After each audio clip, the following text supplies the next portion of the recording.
Hey, welcome everybody. My name is Sherman Crancer. I'm the CEO of the Crancer Group. I want to say thank you for coming to our first event of the year, the Voice of the Microsoft Partner. It's our roundtable, right? We're changing the format a little bit from the last couple of years. Gosh, we've been doing this for about 4 or 5 years now. Our format change is going to be based on how do we we're going to have 3 basic topics, but we would like to get the feedback from the partner group, a lot more feedback than we've gotten in the past. We want to allow you to get off of mic and ask us questions, really. There's 3 really, I think, big topics that we're going to be covering today. And we really want your feedback. We want questions because there's a lot of little nuances that are coming from this. So we are actually recording this particular, oh, good, it's already started, perfect. We're actually recording this, so if you don't want to be recorded, please leave and we'll go ahead and provide you a link to this afterwards. So, first event of the year, we're really excited. We've got some good speakers today, but more importantly, what we're really looking for is ask us questions. One of the things is we're experts when it comes to the Microsoft ecosystem. We really are. That's all we do all day long. Me and my team. You're going to meet a couple of my team members here in just a few moments. However, we understand these things, and so we have some key topics that are coming up. We have some polls that are going to be actually putting out there, and the polls are just to kind of see where you're at, what you think about what we're talking about. Now, we are not going to present your name or who you are as a poll, person that you're putting some stuff in there, right? We're not going to do that. We're actually going to just show potentially what people are actually thinking and what they're not thinking on some of those things. So we'll do some polls. We'll have some fun. But really, what I want to do is have more of a discussion, a roundtable. I want your opinions. I want to hear from you because I think what we can do is we can take back some of this information and go back to Microsoft to affect change. One of the cool things is we're tied very directly to the Worldwide Partner Group. We just conducted 4 different roundtables for them. These are very small on packaging, on some items that could potentially help smooth things out from a partner perspective. So we'd like to take some of this information and kind of get going. So buckle up here. We've got about an hour of content to kind of go over. Let me go ahead and move this next slide here. One moment over here. So on the agenda for today, what's going on here? Just the welcome message. Welcome to 2025. Now it was a whole new year. We're looking forward to this. There's a lot of cool things happening. And really the guise of this is turning pain points into revenue, right? That's what we're doing. And the first thing I want to do is actually introduce one of our guest speakers today. His name is Dilo Barker from Dream Big Tech. Hey, Dilo, would you be willing to introduce yourself to the crew here and a little bit about your company and what you do? Sure. Thanks, Sherman, and thanks for the Crancer Group. To get to know you, we have in the last few years and even closer this past month or two working with partners. But Dream Big Tech is a company that provides solutions and revenue generations and MSP transformers for the channel distribution ecosystem. It's very dynamic, as we've seen recently. As a company, was founded with over 12 years experience from an enablement value partner that recently, and we brought along about 40 team members that we've had experience the last 12 years as well to provide solutions to assist VARs, MSPs, CSPs, and create those methods to accelerate in all of those. And as the title of the event's about turning pain points into revenue. So very, very tuned into that and looking forward to this discussion. And thank you again, Sherman, for this. Wonderful.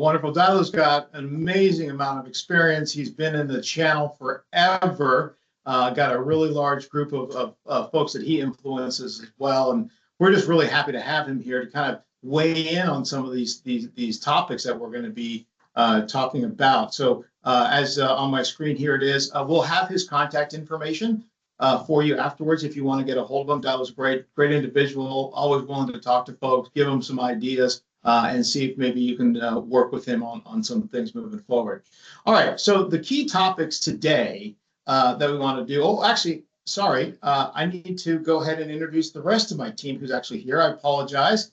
Look at this. We got the switching equipment together. Andres and Phil, you mind introducing yourself and your role here at the Crancer Group? It's a pleasure. Thanks everybody for coming out here. My name is Andres Oseeda. I'm the Director of Partner Alliances here at the Crancer Group.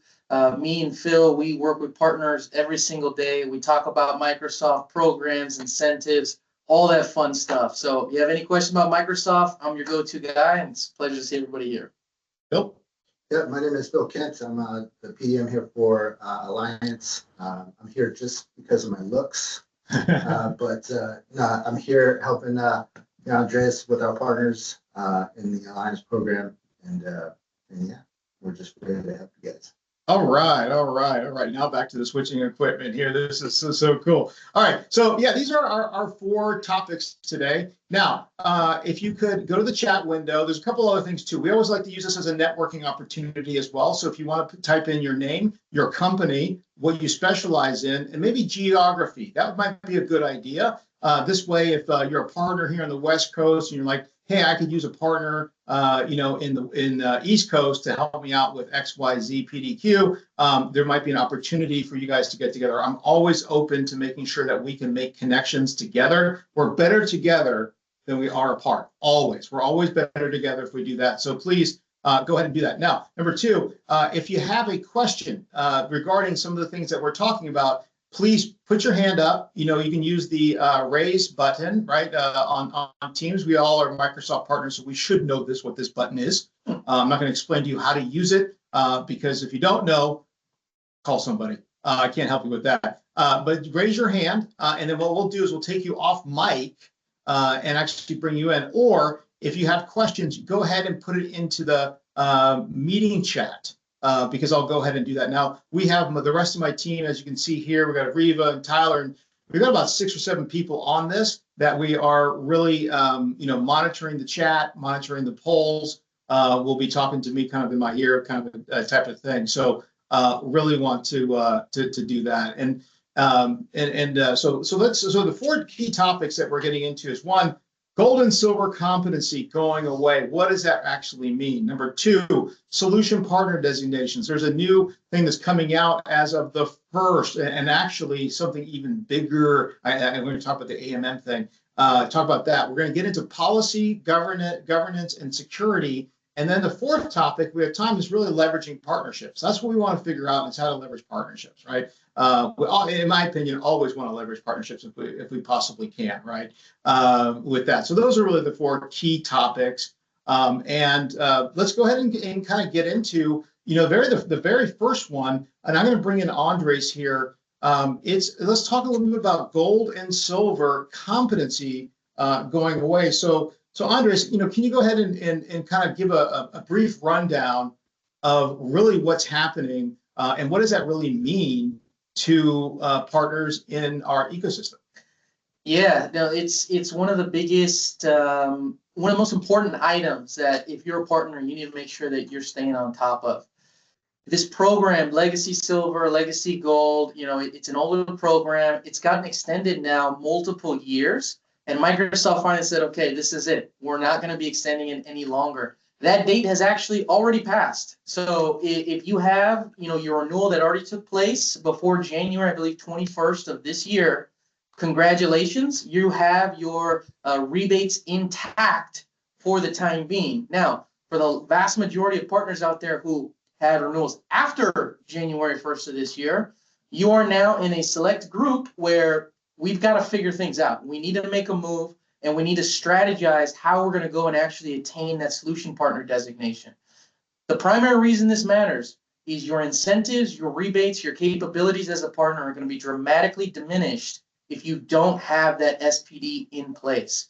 And so for a lot of you out there who maybe have that Legacy Silver, that Legacy Gold, and you've been utilizing that for the last 3, 4, 5 years, if you haven't put together a strategy as to how you're going to go and obtain that solution designation, we need to do that ASAP.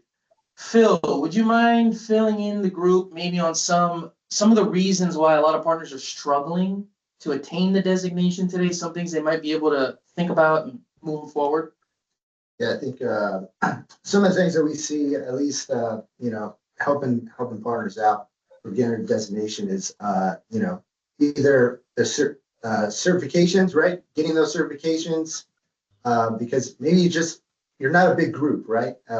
You don't have 50 plus people, maybe you only have like 5 to 10 people. So getting those certifications are probably one of the biggest roadblocks. I think too is how Microsoft actually calculates the point system in that too as well, because you could get new customers, but you don't see your usage go up per se, right? So there's a lot of fine, minute things that happen, but I think the biggest thing is the certifications is what actually I see the most. There's a ton of nuance there, you guys. There's different categories we can get into, but really the overarching thing that I want you guys to take away from this is that if you haven't done an audit of your partner center and analyzed your current customer base and track that in conjunction with what's currently present in partner center, there's a very high likelihood that there's some breakage there. We see that. It's one of the most common things you'll see. You've got 25, 30 customers in your CRM. You open up a partner center, there's only 20 of them. We got to figure that out. So definitely one of the most important things going into this new year. We need to plan out and figure out for your business. So we've talked to a lot of partners recently, Andres and Phil, about this. And when we look up, one of the things that we do is what we want you to do is go to your partner center and then go to membership. That's really where you're going to see. And right away, when you do membership, the overview will pop up. And that's where you're going to see specifically when your gold or silver expires. Okay, when does it expire, right? And that's really what you should be thinking of, because yeah, just like Andres was saying, and Phil, all of your incentives go away. Bye, see you later. And if you don't have this under management, and you're not working at it, it could be significant. We talked to a partner yesterday that had $160,000 in incentives that are going to go away in 2 months, and they don't have their SPD, the solution partner designation. Really big problem, right? And we told them, you got that many reasons as to why you want to figure that out. But silver and gold are going to be going away. I'm curious. I'm going to go back over to Andres here in a second about that. But are there any questions, from the audience here regarding silver and gold and the end of it? I'm curious. So go to the chat window or raise your hand. And I would love to hear, what your thoughts are. So Andres, if I'm going to go back to you, on this, what other examples have you seen with partners that are losing this and the impact that's going to happen? I'll give you guys a small little nuance that you might not be fully aware of. So let's say you just won an Azure customer from another partner who's servicing that account. Something that a lot of partners are not aware of is that a PAL association actually basically phases out when the tenant and the partner of record is switched. So let's say, for example, you've got a customer A that you just closed on a recent deal and they were working with Phil's partner organization. Well, just because you brought that deal over doesn't mean that that's automatically going to be reflected in your partner center. You're going to actually have to go through that process of associating that customer with your business. In this case, it would be with PAL for an enterprise account. If we're talking about business applications or modern work, it might be CSP or CPOR claim. There's a lot of nuance there. But the key piece, the most important thing that you need to understand is that if you don't identify every single customer that you're working with in your partner portal, you are not taking full advantage of Partner Center. And that's probably one of the most common things that you'll see with partners is you guys are focused on closing deals, right? You're focused 24 hours a day trying to service these clients. And so you don't have somebody in there in Partner Center managing all these different little things. And when you open up a ticket, it's a nightmare trying to get it figured out. So, there's a lot of different things that I think as long as you put a process in place to manage this, you guys are going to be fine. But if it's something that you're just letting go by because you're focused on other things, you need to figure out a way to get a fix. So, Eric, why don't you come off of mute? You got an interesting viewpoint there. I'd love to come on camera too, unless you're in that haunted forest you mentioned earlier. Maybe you can't. But Eric, why don't you go ahead and put your question up there, and we'll respond to it. Yeah, I put it in chat. Just I'm represent an ISV, and we did the gold and silver thing for many years. We were a managed partner at one time, but from the customers that we worked with really didn't seem to care about that designation. So although we got some value out of Microsoft, the ROI on it just didn't really seem like it was worth it. And It didn't help us. It didn't help us win customers. We didn't lose customers because we didn't have the designation. And so I'm wondering going forward, if customers, do they care about these designations? So it's an interesting viewpoint. So my personal viewpoint, and this is not the viewpoint of Microsoft, but it might seem like it kind of is. Okay, but this is my personal viewpoint. Is you have to think about Azure and you have to think about M365 and Dynamics. If you look at the last 5 years, there's over 10,000 new workloads, right? Azure in itself, it's like 6,000. They just keep innovating, right? If you look at 365, now you have Copilot too, and then all the security features, right? It just keeps evolving, and it's hard to say that you're an expert at all 5,000 or all 10,000, right? And I think that's what I like about the SPDs, the solution partner designation, is you can actually say, you know something, we specialize in data and AI, and we have a solution partner designation that Microsoft has put us through this. We had to get these particular certifications, and we are. And I do believe if you're able to say that in front of another or competing partner, and they say no, they don't have that, that will differentiate yourself. And I think, but part of that discussion is explaining what happens or what it takes to get an SPD, as opposed to the gold and silver. Last point I'll put on there. I think one of the main reasons that they went that way is also because there was just too many people who could easily qualify for gold and silver, and it diluted, I think, the effectiveness of really what that was, right? What is that, right? Is it really worth it, right? And I think there's a lot of partners that say, oh, I'm a silver Azure, certification, with Azure, but yet, they've never deployed, a simple, maybe they've deployed 3 or 4 things, right? But they don't even understand that there's 5,000 other workloads. Can they do a modern data warehouse? They have no clue. They have no clue on doing that, right? They're basic infrastructure. So I do believe that but I agree with you. I think you got diluted, but I think the SPD actually does show that you are specialized. Does that make sense to you? It does, and that's my experience too. Even with the gold and silver, if you didn't explain what it took to get it, it's of no value. But then you have to spend your time doing that versus focusing on what the problem is you're trying to solve. So it's kind of right? I mean, you've got that choice. Do I tell them what this is, or do I tell them how we can solve their problem? Exactly. Very good, very good. All right. Are there any other questions on gold? I mean, it's a pretty simple topic. We want to start it off with the first one, just to say there isn't a lot involved in here. But we can move on to the second topic, really, which is going to be solution partner designations. We want to talk a little bit about this. So Andres, why don't you talk about some of the new announcements that are coming out about the SPD?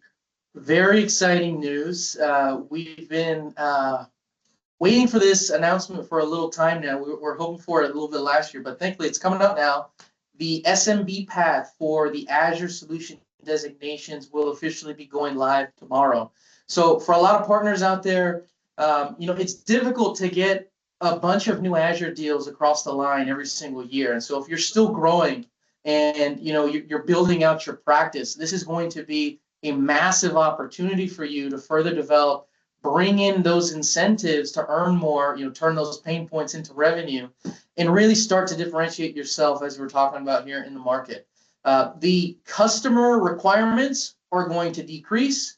The certification requirements are going to decrease. And so that's going to make it a lot more attainable for some of these smaller organizations. You know, if you're an organization that's got 5 to 10 people on staff and you need to get 10 different high-level certifications, you understand it might be a little difficult to hit that metric. So, you know, if you've got a smaller organization out there and you've been waiting for this announcement, massive, massive news. And, you know, it's going to be hopefully very beneficial for you guys moving forward. Now, I'm going to get into it in just a second, but I want to bring Josh Rogers on. Josh, you want to just get off of mute and get on your video. I want to just talk to you a little bit about, you know, SPDs are replacing the gold and silver, right, model. You know, these are critical for maintaining access to incentives and program benefits. Give us your perspective on that, because you've been talking to a lot of partners about this. Yeah, so what a lot of partners don't really understand is the amount of rebates that they potentially could lose. They're, you know, for Microsoft for the past couple of years, they've always said, hey, you can renew your legacy silver and gold. The thing is, it's 2025. It's here. You're going to have to get those SPDs in place. You can eat out later. You're going to have to get those SPDs in place. And to really look at your earnings tab, the potential losses that you could, is you go to your home screen, click your earnings tab, click review your previous 12 months, and that should show your indirect, direct, and co-op rebate earnings that you've had. Now, that was your potential last 12 months of earnings. So I'd take that rough estimate and say, okay, is this the average that you're receiving over a 12-month span or a 6-month span? And then you want to calculate that with the net new customers you have upcoming, with the customers you currently have in your earnings tab, and this will show the amount that you could potentially lose when getting these SPDs. And again, I will reiterate this one more time. These SPDs don't happen overnight. It's a process, and you got to get them done. So I'll pass it back to you, Sherman. I appreciate that. Yeah. You know, you have that SMB path. Also, one of the other things coming out is AMM. So Azure Migrate and Modernize will actually, that's coming out in, you're gonna be first to know about it actually. It's actually coming out, I think next week, where if you have a Azure specialized or Azure SMB path SPD, you will then have access to AMM, which is a deployment dollars, right? It is actually money to help with deployment and kind of helping you accelerate ACR, which is typically reserved only for advanced specialization. Okay, think about this again. Right now, if you look at, you know, there's 4 tiers of partners, right? You have one is just the network partner who's got an MPN ID. The next one is a services partner where you got an MPN ID and you're working with Synex, Tech Data, Ingram, Pax8, right? You're now selling licensing. The next one is you have the solution partner designation, right? Where, okay, now you're getting incentives, right? But an advanced specialization is where you get deployment dollars, accelerated ACR, bounties, as well as MCI, Microsoft Commerce Incentive Workshop type of actions. But now, if you have the SPD in the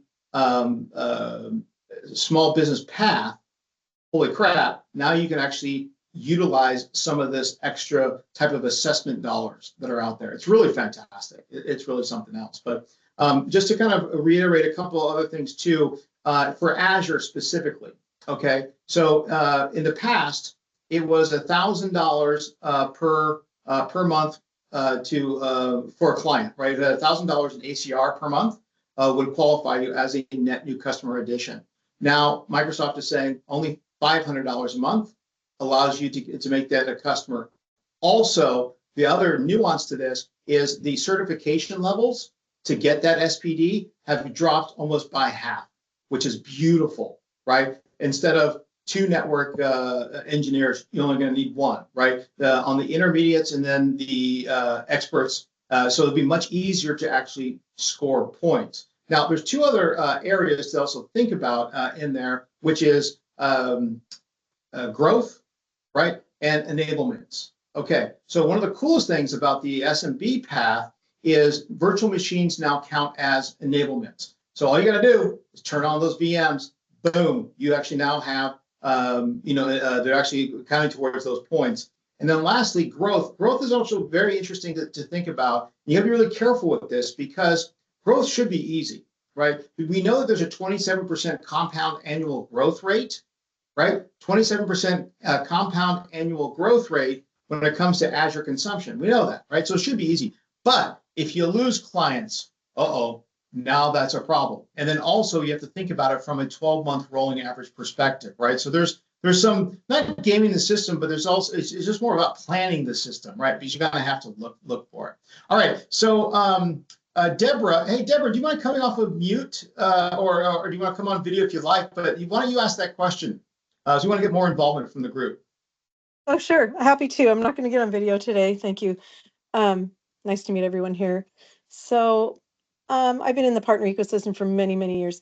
I know there's always change. So I'm just curious, when are these changes coming down about this half certification requirement? Because for those of us that have those partner designations already, what's that going to mean? Does that mean we're going to get more maybe, or it'll just be easier for us to attain them? So when and what, I guess. Great was packed in there. questions. So the when is tomorrow. So pretty exciting. It's coming out tomorrow. Monday. Or technically Monday. Everybody's coming back on Monday. But to answer the second question as to, how's that going to impact me? There is also qualifications based on how much ACR you're driving in totality as to whether or not you're going to be taking the SMB path or just the normal path. If you already have a designation today without this SMB path coming out, you're going to be totally fine. You don't have to worry about it. You're already going to be qualified. There's going to be no effort needed from your side. It's just really more an opportunity for the smaller partners who aren't quite there with the certain requirements to get across the finish line. So the SMB partners. Okay. Yes, exactly. All right, got it. Thank you. And just real quick to address Eric's question, there's different buckets like Sherman mentioned. You've got net customer adds, you've got certifications, you've got deployments, and you've got usage growth. So, to answer the question as to whether or not you're going to get credit for that new Azure consumption, you're not going to get a net add because it's going to be the same customer that you had last year, but you would get the additional deployments and the additional usage growth, assuming they haven't decreased their use across the other services that they're utilizing today. So you still get points for it. There's just a little bit of nuance there. Not always easy. All right, so actually I want to get to, I got a couple more things to follow up on this, but I want to bring Dilo in here for just a moment. And Dilo, you've been in the business, you've worked with every distributor, manufacturer around, over the years. How important is it to align with the manufacturer to the highest level of their partner status and the benefits? What would you weigh in on that? What would your response? Well, I think from that performance, there are always incentive, right? There's always incentives to begin those partnerships. And I think there's a very hungry dynamic for all of these organizations want to grow their product, replace other product, very competitive, whatever the case may be. But I think how you approach any of those partners, it's creating the right partnerships for you to expand and cover your own bench, your own capability. And the value is that I don't have to create 7 surgeon specialists when I'm only going to use 1 a month on them or whatever the case may be. And I think that's the real value. And I think it's easily recognized with OEMs that it's well accepted to have partners to help you grow your business, to cover your expertise from that perspective, right? That's excellent. That's excellent. Excellent feedback. A couple other things with the SPDs that we've found is when we typically do an audit, and I think Andres kind of mentioned this, a lot of folks have issues with trying to figure out, well, why am I not getting credit for this? What's going on? I know I've got the right customers. And then who is the gold standard for reporting? So we find a lot of reporting issues inside of Microsoft. So, and actually Andres mentioned this earlier, there's, when we talk to a partner, we say, hey, in order to fix this, we need 3 things from you. We need one, we need your current customer list in your CRM. That's your CRM, right? And we don't like actually details, but we just need that. Number two, we go into Partner Center and we look at the Partner Center list. But the gold standard of customers, okay, the platinum standard you get is your distributor.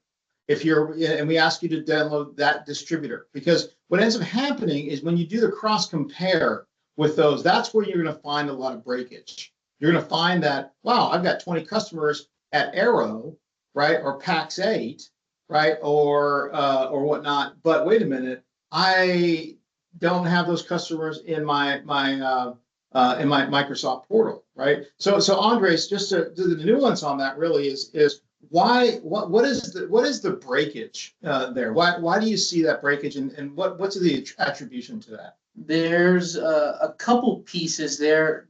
Probably the most important one is that if you won an account from another partner, that customer is associated with that previous partner 99% of the time. Maybe the partner was also oblivious to this, and so they didn't actually do that work and nobody's getting credit. But you see that oftentimes. The other thing that you see quite a bit is the customer might be enterprise level. And so Microsoft actually controls that engagement from a licensing standpoint. And so you need to go ahead and either do a C4 claim or a PAL association to get credit for the work that you're influencing inside of the totality of their engagement with Microsoft. The other piece that also comes into play is what path are they going to be associating with, right? If this is a CSP customer, it's not going to be a C4 claim, it's going to be a CSP claim. You got to make sure that they're listed in your partner center as a customer. If they're not through CSP and it's, if they're on an EA, then that's when PAL or C4, some of these other things come into play. So there's a lot of different ways that you get credit for customers, and every customer is different. On top of that, you're fighting all the other partners who want to get credit for that business too. So a lot of times, Sherman mentions it, we just need to we need to get into a dogfight with support. And, because you're so worried about servicing your customers, you might not have the time to sit down and go back and forth on 6 or 7 email chain with support, get on a call with them, explain to them the situation, and go into more detail to figure out the resolution. And so that's typically where I see a lot of the biggest issues arising when it comes to associations. I wonder if people give me a reaction. The reactions are, who here is having trouble getting Microsoft support to actually answer your questions and deal with your support tickets? I would love to see anybody give me a thumbs up or a maybe a thumbs. I don't know. I'm curious here what people think about the support process. Or maybe you don't want to because we're on a call and you might get called out, but it's okay. We know what the answer is. All right, Eric, what do you got going on, bud? What's your thoughts? To that, or just my comment there? No, your comment there. Your comment. Oh, I was just curious. In my history, a lot of my work dealt with mergers and acquisitions. What happens in that case when you're claiming your customer and they get acquired? Because Andres just said it just kind of sticks around, but that's kind of a unique scenario, I think, right? I can address that. Yeah, that's good, Andres. So if you guys don't do anything, like if the partner who won the deal does nothing, the customer is going to stay with that previous partner because there's been no activity that's happened to actually switch that engagement. However, if you lost the deal and another partner comes in and they do that work and now you've been removed from that account, this is the nuance a lot of partners don't understand. Microsoft is not focused on how many customers you added this year. They're focused on how many customers you added beyond what you lost. So if you added 4 customers, but you lost 5, you're actually at -1. Microsoft recognizes that as a loss. You're not going to get any points in your net customer adds. I've had partners wanting to yell at me, taking it out on me. I added 4 customers. I don't understand. I should be maxed out. I got more than 3. It doesn't make any sense. I said, but you lost 5. And so Microsoft is only worried about how much are you growing, right? They want to associate themselves with the best, fastest growing partners in the industry. And so customer retention is just as critical as acquisition as well for those accounts. Excellent feedback there. I think that was really good. Thanks everybody for hitting up the poll. I really appreciate it. So some of you would like a one-on-one for SPD changes. We're always here to just talk to you, but I do like the 4 people that said, seriously, I need more cowbell, because we all need a little more cowbell to make our life go a little bit better, you know, on a Friday afternoon or whatnot. A little more cowbell there. All right. Okay, so let's go ahead and unless there's any other questions about the SPDs, big changes are happening. There's a lot of nuances to that.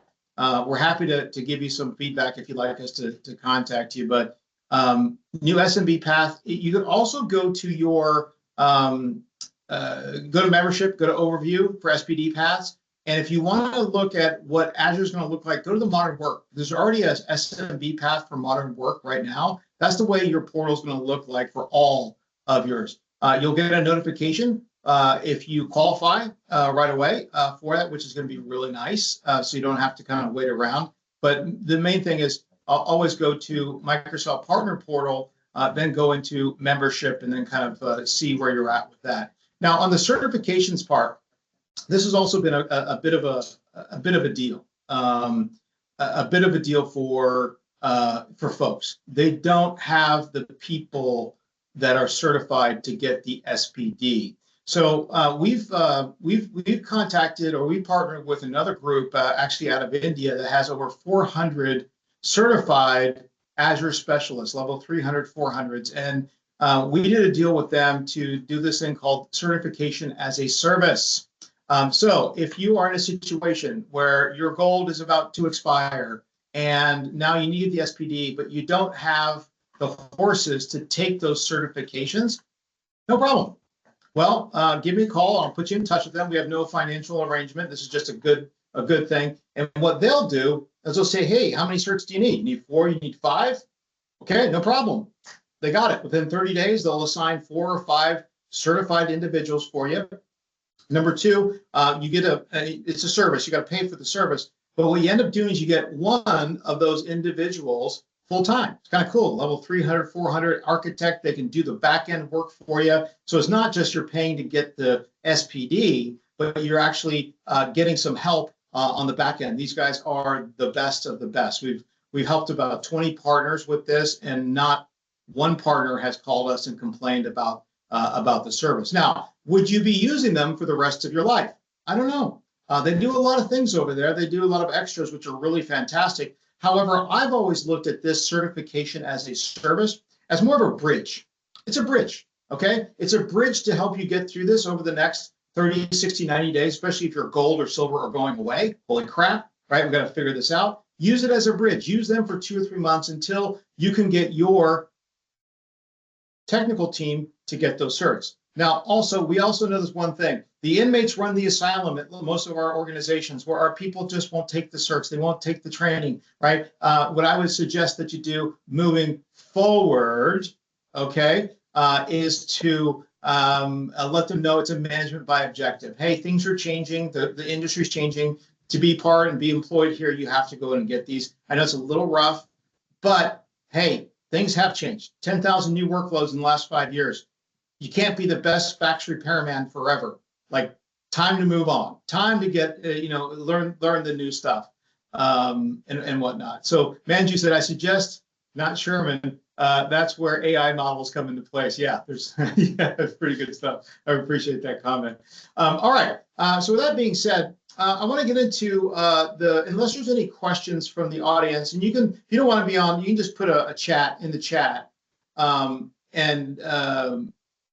go ahead. But if there's anything to do with SPDs, we know what's going on with this. Okay, so what about for ISVs? Good question. A little bit of nuance there. Okay, Andres, do you want to just weigh in on that? There is a little bit of nuance. If you're an ISV, you can definitely still get the normal path through the solution designations that are currently available. But there is also a new program that Microsoft just released. I don't know exactly how long ago, but it's basically a designation for software certification. I can't remember the exact verbiage that's used for it, but if you specialize in a certain technology set, you can actually get certified in that space as well. And it works very similarly to a solution designation. So more nuance there. I'm not, there's a lot more information there than just that, but there is another path for ISVs as well. I'm happy to chat more about that. So, actually, and that's very good too. So let me just talk about two things. Working with Microsoft. You want to work with Microsoft? Okay. If you're a services partner, the holy grail or the thing to get to is advanced specialization. If you're a services partner, right? You're showing them, hey, I can do this. I got the certs. So you got to get an SPD, advanced specialization, right? That's the highest level. As an ISV, a little bit different, okay? You got to get into the marketplace. You got to be co-sell transactable, and you have to actually start pushing business through the marketplace. Now, the marketplace is interesting because there's a cost to do the marketplace. It's about 3% of the actual deal. So whatever you're actually putting in there, I would add an additional 3% because that's what Microsoft is taking off the top. But as an ISV, then you get put into a scenario where it's all about rungs. How much money are you pushing through the marketplace? Will then increase your benefits, increase your status within Microsoft. So we know in services, it's a network partner, services partner, SPD, advanced specialization, right? Now you can get working with Microsoft sellers. ISV different. Marketplace, make sure your IP co-sell transactable. That's the main thing inside of there. And then lastly, you start pushing business through there, you raise and you start getting more benefits and more benefits and more benefits working with Microsoft. Now, we do have a partner of ours that we helped that was an ISV. They're at the top tier, and they were asking us, well, Sherman, how do we get more visibility with Microsoft? And I said, well, why don't you become a hybrid because you already do a lot of this infrastructure. So we helped them actually go through the whole SPD process and advanced specialization process. And now they're the two-pronged approach. They're an ISV who has a Mac-enabled transactable offer, but they also have advanced specialization. They are the holy grail for Microsoft. Microsoft is now bringing them into all these different deals, and everyone is super, super happy, right? So this kind of goes back to when I asked Dilo about, hey, alignment, taking advantage, right? That's kind of why you want to do it. Okay. Let's see if there's any other questions in there. Nope. Okay. Let's get into our next topic here, which is policy, governance, and security. Okay. With the rapid changes in the Microsoft ecosystem, staying compliant and maintaining governance is more important than ever, right? We know that, right? Many partners overlook security updates, which can put them at risk. Now, some of you may not be, but I guess to Dilo, can you talk a little bit about this? This is something that you're kind of more involved in and partnering and whatnot. I'll let you weigh in on this area. Sure. I think more than ever, we all heard about ransomware. We've heard about nightmare stories, companies, etc. But even, thinking back when partners and clients started working heavily remote, people kind of reassessed a lot of their security process, right? Whether they bring their own devices, etc. But now here we are 4 years later, almost 5 years later. And I think from my experience that partners have to approach this topic and emphasize more transparency and reassurance. I think they communicate the measures that they have in place to safeguard data and ensure compliance with industry standards. So typically, you've got to consider a whole different responsibility around data privacy. Maybe you currently in your work term agreements that you somehow anonymize and secure to prevent unauthorized access and what you're going to guarantee or perform. Compliance to ensure that their customers that have to comply, whether that's HIPAA, whether it's an ISO, whether it's a GDPR, whatever the case may be, even a SOC 2. I think the element of encryption, and I think people kind of at a high level understand encryption, but even more so, prove that my solution is enforcing encryption, right? I think that access controls to discuss stringent access controls in space, multi-factors authentication, role-based based access, regular audits that have to be performed, and then your user education that provide resources and training to your customers and your employees in order to make sure best practices are performed. But addressing these areas, they can help alleviate the concerns and build that trust with customers. I've definitely seen clients, MSPs, who've lost their clients because they had stepped up, they merged, they acquired, they had to raise their bar of those elements. So I think that's where you need to revisit around policy. I think whether you are creating the exact, not just feel free, right? But you feel insured from that process, right? I think a lot of those also come into play because of co-pilot conversation, about AI conversations. People want to learn how to leverage that. Even if I'm an SMB, right? There's interest to understand how to leverage technology, yet still be safe, still be secured, right? I'm curious, 'cause I think a lot of us lead with security when we're doing a initial engagement. It's like, well, let's secure things first, right? But with AI now, I've been hearing a bunch of partners saying, well, we're still waiting on a co-pilot because of security concerns, or how to do that. So I guess my question to the group, as well as I'll get back to dialogue here, is how many of you are leading with security first with all of your clients? Are you sitting and having that conversation? And then on top of that, do you feel like and dialogue, what because you talk to a lot of parties, do you feel like they're well versed enough with security, or they need help with it? No, I think just like the question that was just asked, that Eric said, are we talking compliance or regulatory or internal policy, right? And we threw out three words: policy, governance, and security. And that's where the immediate clarification comes out. That's why. And to answer Eric, yes, I'm talking about policy. I'm talking about internal policy of your own business as well as your clients. They need to adopt a policy. And that leads to, maybe they need to lead to cybersecurity. Maybe they believe that they need to have that insurance. And without a policy, without governance and this host security plan, it wouldn't. And I think this even opened up eyes even more so because of that co-pilot AI scenarios, right? Yeah. Right? 100%. Has anybody here run into or have an idea about or a nuance with security when it comes to Copilot and data and AI? I'd be curious to see if anyone's running into something that's a little bit different. We can share with the group here that we should be aware of. Maybe you're running into something. If anyone would like to put some information in there, I'd be curious to know about that. You're just hearing different things in the marketplace. How about partnering? Do you see value, Dilo, in partnering with security specific organizations, or how do you look at it from that perspective?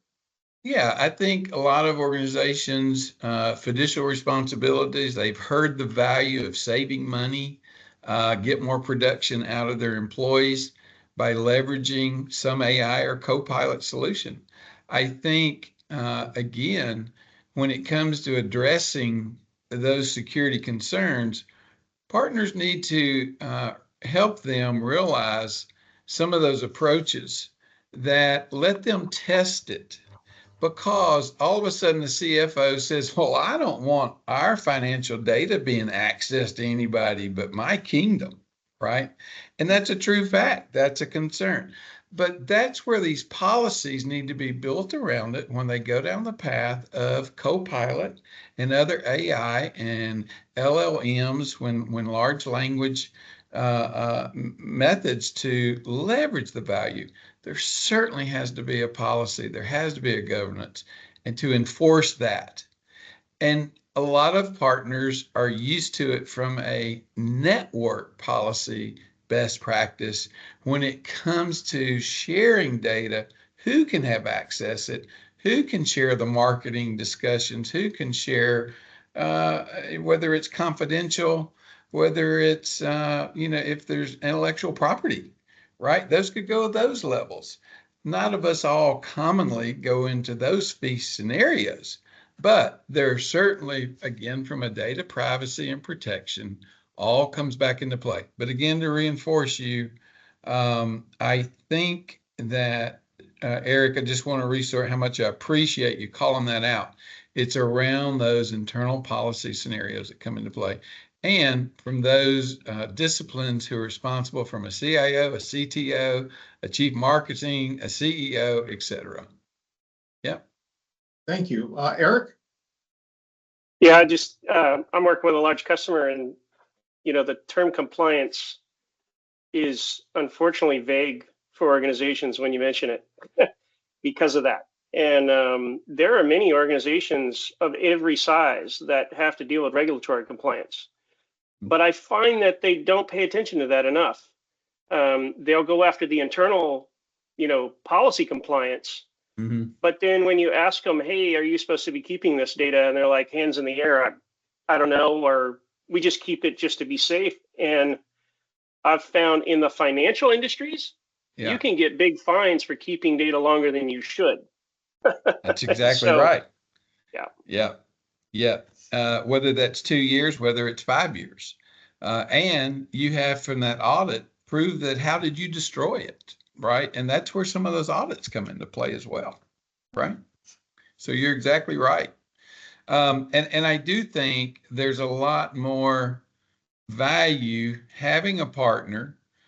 We certainly, and just like Crancer's team and what we do to help review that, anyone who's participating in these events, we certainly would like to offer that. I know that Josh posted his calendar to set that time up, but would love to have a deeper conversation, Eric, from that for sure. Yeah. Wonderful. Let's see. Let's move on. Thank you guys for doing some of the polls there. I really do appreciate it. Yeah, security is such a big thing. I think AI is just taking the wind out of everything else. And we have to be really, really careful that we're also focusing on that. Going into the really next topic is leveraging partnerships. This is, I think, Diallo, one of your biggest attributes. You're, I think, like the Michael Jordan of partnerships, better together moving forward. You want to kind of talk a little bit about that? Yeah. Finding the right partners to grow your business? Sure. I think, and just like us speaking, and you working with our organization, the value of how we expand, I would consider, years ago, I think there was a mindset that anybody who's a competitor can't be a partner, right? But I'll just share a little story.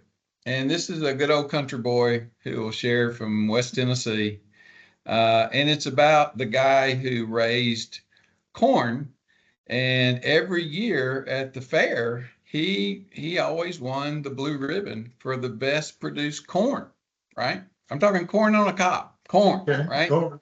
And he always shared all of his neighbors who wanted to raise corn. And an knowledgeable person interview, not that media is not ignorant, said, why is it if you're competing that you would share everyone else? And he said, son, don't you understand how that pollination occurs? If I have a lot of weak neighbors' product, it'll make mine weaker. Okay. So when I think about partners, right, I think about people who will help me make stronger. And maybe I am facilitating their strength, but the point is, it's going to make me stronger too. And that's why I used to refer as an EVP, an enablement value partner, right? I had a position in another organization that said I'm the EVP, and I looked down registry, and I didn't see any position called EVP. You know, in my tree of all my past members of the family. I saw farmer, teacher. There weren't any EVPs. So I coined that's the whole enablement value partner. And I fully believe in whether there's 7 partners, whether it's 2, leverage that. It will accelerate your business. It'll fill the gaps, right? You can definitely extend more coverage. What business have you turned down because you didn't have that capability? Now, but go back and fill in. If I had a partner to do that, I could expand and grow my business that much more. And there's the equation to figure out what is the value of a partner.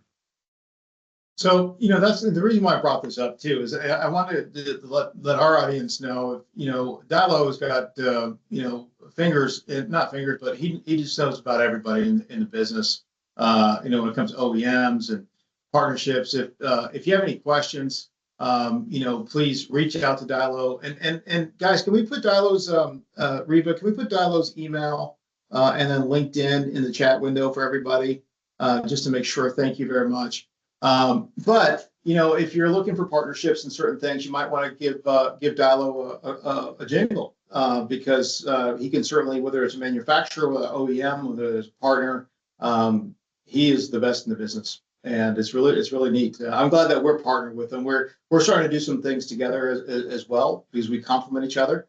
But we have separate businesses completely. But it's a better together scenario. So we like his influence, he likes our influence, and we're good. So yeah, please reach out to Dilo on that. So today I know this just went so fast. It's 11:56 already. Holy crap!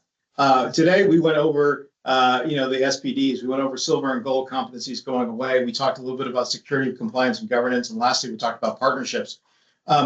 Next month we're going to have Diversified Robotics on.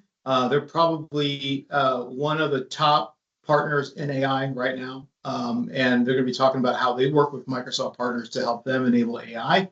So we do hope you'll come to this next week. Dilo will be back as well. I know we have a shorter stint today, but he'll be a contributing member moving forward, as well as we'll have another organization called Tech Hub, that is a professional services organization that is going to be on here. So there. Last thing I want to call out, Jeffrey DiMaria is now went on his own, and he has started his own new partner business. And I want to make sure I call that out. Jeffrey DiMaria is a good friend of the Voice of the Microsoft partner, a great friend of the Crancer Group, and we want to all be able to help him out as much as possible, if he can. So please, Jeff, you got 2 minutes, man. You want to come off a mic and just say what you do? I want to give you this opportunity, brother. Wow. Thank you, Sherman. I really appreciate that opportunity. I have the sun behind me, apparently. I'm really thankful for you giving me just a moment. I've launched X Monthly, trying to help fill a need in the market.